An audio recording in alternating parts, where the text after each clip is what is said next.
Salut à tous, je sais que vous êtes nombreux à avoir apprécié les épisodes précédents sur Jay Cutler et Tom Platz.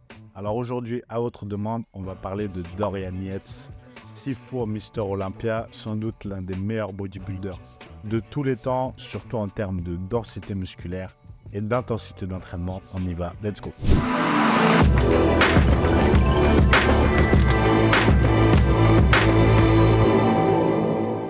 Ce qui est très intéressant chez Dorian Yates, je trouve, bien plus que son physique qui était incroyable, de par cet aspect granite, il était vraiment connu vis-à-vis de ça. C'est-à-dire l'aspect granite, c'est la densité musculaire. Vous pouvez en fait être très massif, donc avoir un gros volume musculaire, être très imposant, être sec, mais ne pas avoir cet aspect dense. Donc par exemple, si vous comparez le physique de Dorian Yates et vous mettez à côté le physique de Big Ramy, qui est aussi Mister Olympia, eh bien vous voyez une nette différence en termes de densité, de qualité musculaire. Dorian Yates paraît beaucoup plus dur, un peu comme une pierre, comme du rocher. Comme un rocher, cet aspect papier de verre là. Et bien, de quoi ça vient? Alors, il y a plusieurs choses. Bien sûr, on dit que ça vient de l'intensité de l'entraînement. Ça vient de l'intensité d'entraînement, mais sur des années et des années. C'est-à-dire les années d'entraînement intense, plus vous allez vous entraîner de manière intense, répéter sur des années, sans pause, sans arrêt, plus vous allez avoir cette densité musculaire. Mais c'est aussi très génétique, il faut le dire. Dorian Yates, ce qui le différencie vraiment, c'est pas tant son physique, c'est vraiment sa mentalité et son approche et son parcours. Je vais vous expliquer. Déjà, il est né en 1962 et il a commencé le bodybuilding dans les années 80. Sa première compétition, c'est en 85, il me semble, le Grand Prix de Grande-Bretagne où il fait 7e, donc il a 23 ans. Il s'entraîne depuis quelques années et il a déjà un sacré physique. Mais en fait, pendant des années, il est vraiment resté en marge. Déjà, il s'entraînait dans ce qu'on appelle le Dungeon Gym, je crois. Donc c'est une très petite salle qui est une sorte de cave et il s'est toujours en fait entraîné dans cette salle. C'est-à-dire qu'il a, même après quand il était 6 fois Mister Olympia quand même, entre 92 et 97, 6 fois de suite Mister Olympia. Et il dominait vraiment le Mister Olympia, contrairement à certaines années où c'était serré. Là, il était vraiment au-dessus de tout le monde. Hein. Vous pouvez voir les photos, les vidéos sur YouTube. Eh bien, il s'entraînait dans cette espèce de cave, dans une mentalité très hardcore. C'est le bodybuilding le plus hardcore que vous pouvez voir. En termes d'entraînement, en termes d'approche, c'est-à-dire qu'il s'entraîne lourd, intense, à chaque série, il pousse des cris, mais on voit que ce n'est pas du cinéma et il donne vraiment de l'intensité. Si vous voulez savoir, souvent on se dit, qu'est-ce que c'est l'intensité en musculation? Est-ce que c'est transpirer? Est-ce que c'est être essoufflé?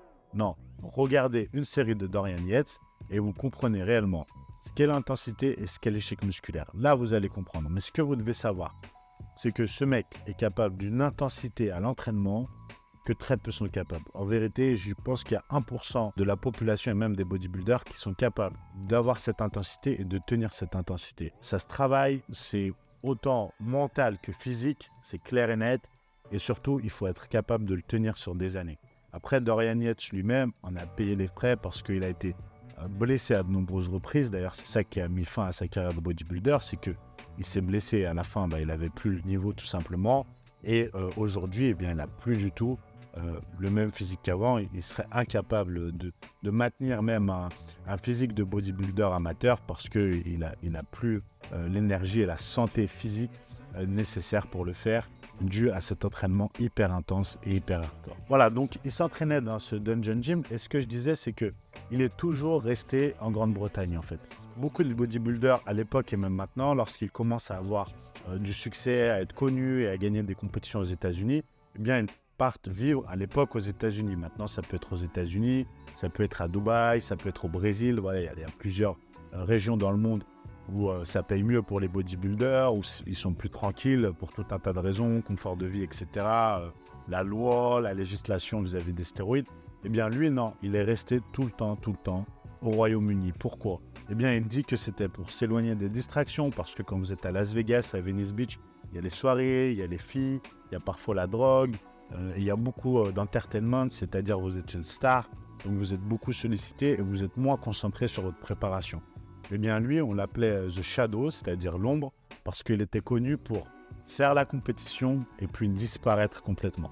C'est-à-dire qu'il retournait chez lui, il s'entraînait dans cette fameuse cave, qui est une salle de gym en fait, dans une cave, hein, bien équipée, très bien équipée, mais où il y a très peu de monde. C'est un petit gym, une petite salle, pas du tout commerciale, pas un Basic Fit, pas un Fitness Park, pas un Club Lapart. Et il s'entraînait dans cet univers hardcore, sans que personne ne le voie, sans magazine, sans caméra.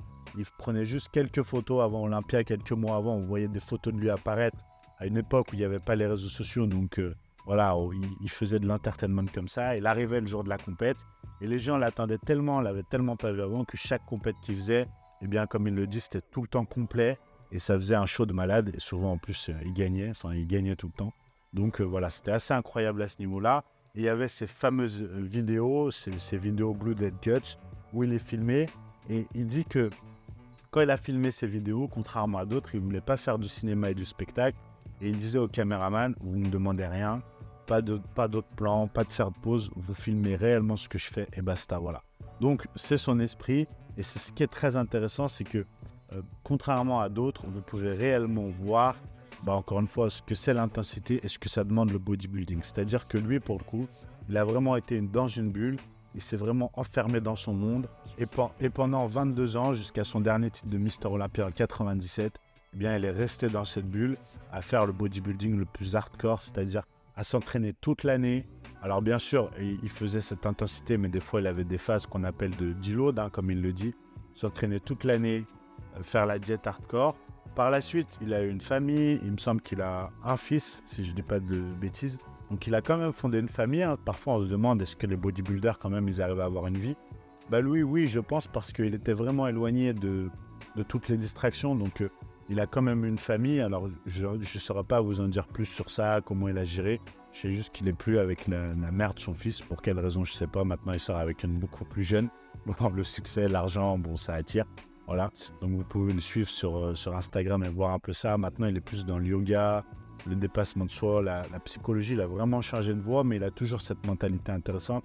Mais voilà, en tout cas, si vous pouvez retirer quelque chose de Dorian Yates, c'est si vous voulez vraiment voir ce que c'est la densité musculaire, l'intensité et l'échec musculaire, vous pouvez aller le voir. Dernière chose, je ne pourrais pas faire cette vidéo sans vous en parler, c'est qu'à l'époque de Dorian Yates, commence tout juste l'utilisation de l'hormone de croissance chez l'humain, chez le bodybuilder.